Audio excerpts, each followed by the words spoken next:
Hi అండి, నమస్తే. Welcome to my channel Lakshmi Ramana recipes. ఈరోజు నేను ఇంకొక మంచి రుచికరమైన కాంబినేషన్ ఫుడ్తో మీ ముందుకు వచ్చేసానండి.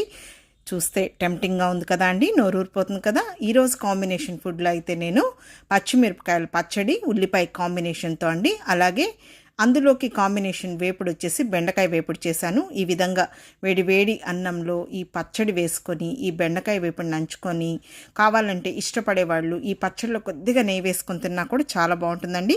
రాగి సంగటి కాంబినేషన్తో కూడా బాగుంటుంది. కాబట్టి ఎలా తయారు చేసుకోవాలో చూసేద్దాం. ముందుగా ఒక మిక్సీ జార్ తీసేసుకొని పచ్చిమిరపకాయల పచ్చడి కోసం అండి ఒక 12 పచ్చిమిరపకాయలు శుభ్రంగా కడిగేసి చూడండి ఈ విధంగా తుంచి వేసుకోవాలి. చూడండి ఈ విధంగా కొద్దిగా మనకు లైట్గా పండు మాగినట్టు ఉంటాయండి. అవి కూడా ఒక 3-4 వేసి మనం పచ్చడి చేసుకున్నామంటే చాలా బాగుంటుంది. ఈ పచ్చిమిరపకాయల్ని తుంచి వేసుకోవాలండి. తర్వాత ఒక 10 నిమిషాల ముందు ఒక పెద్ద నిమ్మకాయ అంత చింతపండుని కడిగి నానబెట్టి పెట్టుకున్నానండి. మీకు రోల్ అవైలబుల్ ఉంటే రోట్లో కూడా దంచుకోవచ్చు, మిక్సీలో కూడా మనం అచ్చు రోట్లో లాగే చేసేసుకోవచ్చు అండి. ఇప్పుడు ఆ నానబెట్టుకున్న చింతపండు వేసేసుకొని ఇందులో పచ్చి కరివేపాకే వేయాలండి పచ్చడిలో. అప్పుడే మనకు టేస్ట్ అనేది చాలా బాగుంటుంది. ఇప్పుడు కొద్దిగా పచ్చి కరివేపాకును వేసేసుకొని రుచికి సరిపడా రాళ్ళుప్పు వేసుకోవాలి. దీన్ని ముందుగా మనం మరీ కంటిన్యూగా కాకుండా కొద్దిగా జస్ట్ అలా గ్రైండ్ చేసుకోవాలండి, కచ్చాపచ్చగా ఉండేటట్లు. చూడండి ఈ విధంగా మిక్సీ పట్టుకున్న తర్వాత మనం నానబెట్టుకున్న చింతపండు నీళ్లు ఉన్నాయి కదా అండి, ఆ నీళ్లు కొద్దిగా వేసుకోవాలి. మళ్ళీ ఒకసారి గ్రైండ్ చేసేసుకోవాలి. ఇప్పుడు ఇందులో ఒక 8 వెల్లుల్లి రెబ్బల్ని లైట్గా పొట్టు తీసుకొని కచ్చపచ్చగా దంచి వేసుకొని, అలాగే పచ్చి జీలకర్ర అండి ఒక 1/2 టీ స్పూన్ వేసేసుకోవాలి. ఇప్పుడు మళ్ళీ ఒకసారి జస్ట్ అలా గ్రైండ్ చేసుకోవాలండి. ఊరికే మనం వెల్లుల్లి కూడా మిక్సీలో అలాగే డైరెక్ట్గా వేసామంటే ఒక్కొక్కసారి మెదగదు, సో అందుకని క్రష్ చేసి వేసుకోవాలి. ఇప్పుడు ఇందులో మెయిన్ ఒక 2 పెద్ద ఉల్లిపాయలండి. చూడండి ఈ విధంగా సన్నగా పొడవుగా కట్ చేసి వేసేసుకొని జస్ట్ ఒకసారి అలా స్పూన్తో కలిపేసేసుకొని ఒక్కసారి మాత్రం అలా లైట్గా బ్లెండ్ చేయాలండి. మరీ మెత్తగా కంటిన్యూగా వేసామంటే ఉల్లిపాయలు మెత్తగా అయిపోతాయి, అప్పుడు పచ్చడి అనేది టేస్ట్ బాగుండదండి. ఒక చుక్క కూడా నూనె లేకుండా చేసే ఈ పచ్చడి సూపర్గా ఉంటుందండి. ఇప్పుడు ఇందులో మనం నానబెట్టుకున్న చింతపండు నీళ్లు ఉన్నాయి కదా, కొద్దిగా కలిపేసేసుకోవాలి. చూడండి పచ్చడి అనేది మనకు ఈ విధంగా ఉంటే సరిపోతుందండి. ఇంకా దీనికి ఏం పోపు లేదండి, డైరెక్ట్గా తినేయటమే. అన్ని బ్రేక్ఫాస్ట్లో కూడా చాలా బాగుంటుంది. ఇంకా ఈరోజు వేపుడు వచ్చి బెండకాయ వేపుడు కదా అండి. ఇక్కడ నేను ఒక 1/2 కేజీ బెండకాయల్ని శుభ్రంగా కడిగేసి వాటర్ అంతా డ్రైన్ చేసి పెట్టిన తర్వాత ఒక పొడి క్లాత్తో తుడిచేసేసానండి. ఎందుకంటే బెండకాయకి జిగురు ఉంటుంది కాబట్టి అలా చేసుకోవాలి. ఇప్పుడు చూడండి ఈ సైజులో ముక్కలు కట్ చేసి పెట్టుకున్నాను. ఇప్పుడు స్టవ్ వెలిగించుకొని ప్యాన్ పెట్టుకొని ఇందులో ఒక 3 టేబుల్ స్పూన్ల నూనె వేసుకోవాలండి. ఇప్పుడు ఈ బెండకాయ ముక్కలు ఉన్నాయి కదా, వాటిని 2 సార్లుగా మనం ఫ్రై చేసుకొని మళ్ళీ మనం వేపుడు చేసుకుంటే చాలా క్విక్గా అయిపోతుందండి. మామూలుగా మనకు బెండకాయ వేపుడు చేయడానికి ఆయిల్ ఎక్కువ పడుతుంది, అలాగే టైం కూడా ఎక్కువ తీసుకుంటుందండి. సో అందుకని నేను కాకరకాయని కానీ బెండకాయని కానీ తర్వాత దొండకాయని కానీ ఈ విధంగా నేను వేపుడు చేస్తానండి. ఇప్పుడు ఇంకా మీడియం ఫ్లేమ్కి హై ఫ్లేమ్కి అడ్జస్ట్ చేసేసుకుంటూ మంచి కలర్ వచ్చే వరకు ఫ్రై చేసేసుకోవాలి. మనకు బెండకాయ కూడా ఒక్కొక్కసారి ఆ జిగురు వల్ల మనకు కట్ అయిపోవడము, కొంచెం మెత్తగా రావడమో జరుగుతుందండి. సో అందుకని ఈ విధంగా చేసుకున్నామంటే మనం చాలా క్విక్గా చేసేసుకోవచ్చు. చూడండి బెండకాయ ముక్కలు ఈ కలర్లో వేగితే సరిపోతుంది. ఇప్పుడు ఇవి తీసేసుకొని పక్కన పెట్టేసుకుందామండి.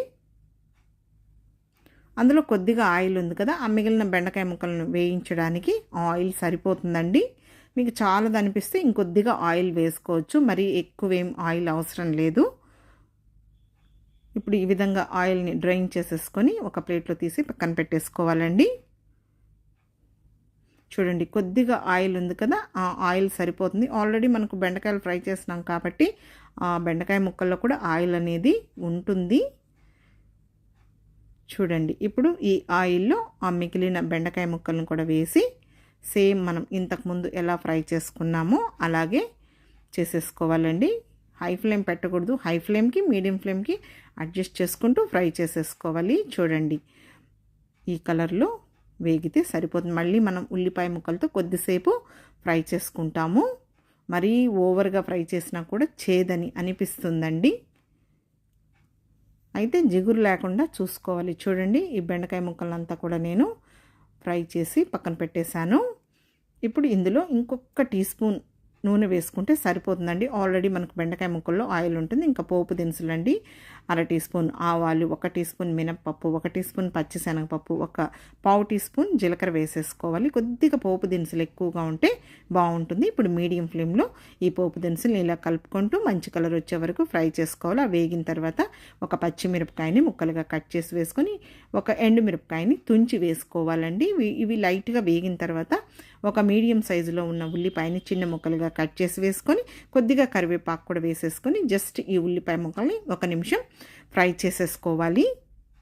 బెండకాయకి ఉల్లిపాయ కాంబినేషన్ చాలా బాగుంటుందండి. కావాలంటే మనం ఈ బెండకాయ వేపుల్లో కొద్దిగా పల్లీలు వేయించుకొని కూడా వేసుకోవచ్చు. అదొక డిఫరెంట్ స్టైల్ అండి. ఇప్పుడు ఆ ఉల్లిపాయ ముక్కలు వేగిన తర్వాత ముందుగా మనం ఫ్రై చేసి పెట్టుకున్న ఈ బెండకాయ ముక్కల్ని వేసేసుకోవాలి. ఇప్పుడు ఇందులో ఒక 8 వెల్లుల్లి రెబ్బల్ని లైట్గా పొట్టు తీసుకొని కచ్చా పచ్చగా దంచి వేసుకొని, ఒక 1/4 టీ స్పూన్ పసుపు పొడి, అలాగే కొద్దిగా సాల్ట్ వేసుకోవాలి. ఇంతవరకు మనం సాల్ట్ వేయలేదు. ఈ వేపుళ్ళకి మెయిన్ టేస్ట్ అండి వెల్లుల్లి అండి. కొద్దిగా వెల్లుల్లి ఎక్కువగా వేసుకుంటే టేస్ట్ అనేది చాలా బాగుంటుంది. అలాగే వెల్లుల్లిపాయలు ఆరోగ్యానికి కూడా చాలా మంచిదండి. ఇప్పుడు ఇవి వేసుకున్న తర్వాత ఒక 2 నిమిషాలు ఆ వెల్లుల్లి లైట్గా ఫ్రై అవ్వనివ్వాలండి. మధ్య మధ్యలో మనం కలుపుకుంటూ హై ఫ్లేమ్కి మీడియం ఫ్లేమ్కి అడ్జస్ట్ చేసుకుంటూ ఆ ఉల్లిపాయ ముక్కలు ఇంకొద్దిగా రంగు మారే వరకు మనం ఫ్రై చేసుకున్నామంటే ఆ బెండకాయ ముక్కలు కూడా కరెక్ట్గా వేగిపోతాయండి. చూడండి, బెండకాయ ముక్కల్ని ఇలా లైట్గా మనం కలుపుకోవాలి, లేకపోతే అవి కట్ అయిపోతాయి అన్నమాట.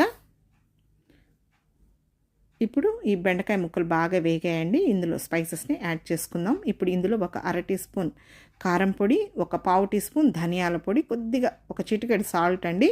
ఆల్రెడీ మనం పచ్చిమిర్చి ఎండుమిరపకాయ వేసాం, సో అందుకని కారం ఒక 1/2 టీ స్పూన్ అయితే సరిపోతుంది. ఇప్పుడు కొద్దిగా కొత్తిమీర సన్నగా చాప్ చేసి వేసుకోవాలి.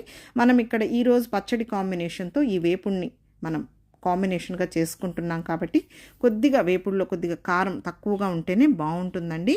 ఇప్పుడు ఇవన్నీ వేసిన తర్వాత మీడియం ఫ్లేమ్లో 1 నిమిషం అలా కలుపుకుంటూ ఫ్రై చేసేసుకోవాలి. ఈరోజైతే నేను ఇందులో ఏం పుట్నాల పొడి కానీ కొబ్బరి పొడి కానీ ఏం వేయలేదండి. పచ్చడి కాంబినేషన్కి ఈ స్టైల్లో అయితే బాగుంటుందని ఈ విధంగా నేను ప్రిపేర్ చేశానండి. చూడండి, ఇప్పుడు మనకు ఈ బెండకాయ వేపుడు రెడీ అయిపోయింది. ఇప్పుడు స్టవ్ ఆఫ్ చేసేసానండి. ఇంకా మనం ఈ వడ్డిచ్చేసుకుందామండి. ముందుగా ఇక్కడ ఒక ప్లేట్ పెట్టేశాను, ఒక కప్పు పెట్టానండి. ముందుగా మనం ప్రిపేర్ చేసుకున్న పచ్చిమిరపకాయల పచ్చడి సూపర్గా ఉంటుందండి. ఇది రోజు రోజుకి తినే కొద్దీ ఇంకా టేస్టీగా ఉంటుందండి. బాగా ఊరి పెరుగన్నంలోకి అయితే సూపర్గా ఉంటుంది. రాగి సంగటిలోకి అయితే ఉత్త పచ్చడి వేసుకొని తినచ్చండి. అలాగే అన్ని బ్రేక్ఫాస్ట్లో కూడా చాలా బాగుంటుంది. కొద్దిగా మనం ఎక్కువగా స్టోర్ చేసి పెట్టుకోవచ్చండి. ఇంకా బెండకాయ వేపుడిని కూడా వేసేస్తున్నాను. ఇక్కడ నేను ఈరోజు బెండకాయ వేపుడు చేశాను కదా అండి. ఈ పచ్చడి కాంబినేషన్లోకి ఏ వేపుడైనా సూపర్గా ఉంటుందండి. చిక్కుడుకాయ కానీ, గోరు చిక్కుడు కానీ, వంకాయ కానీ, దొండకాయ కానీ, కాకరకాయ కానీ ఏ వేపుడైనా కూడా సూపర్గా ఉంటుందండి. ఈరోజైతే నేను బెండకాయ వేపుడుతో కాంబినేషన్గా ప్రిపేర్ చేశాను. ఇంకా ఈ లోపల వేడి రైస్ని కూడా నేను ప్రిపేర్ చేసి పెట్టేశానండి. ఇంకా వేడి రైస్ వేశాను కాబట్టి చూసారు కదా అండి. ఇలా వేడి అన్నంలో ఈ పచ్చిమిరపకాయలు పచ్చడి వేసుకొని, ఇష్టపడే వాళ్ళు కొద్దిగా నెయ్యి కూడా వేసుకొని ఈ బెండకాయ వేపుడు నంచుకొని, ఇంకా ఈ పచ్చడి కాబట్టి రసం లేకపోయినా కూడా పెరుగన్నము మజ్జిగన్నము తింటే సూపర్గా ఉంటుందండి. కాబట్టి నేను చాలా రకాల కాంబినేషన్ ఫుడ్స్ని వీడియో అప్లోడ్ చేశాను. ఇది కూడా ట్రై చేయండి. ఇంకొక మంచి వీడియోతో మళ్ళీ కలుద్దాం. నమస్తే అండి.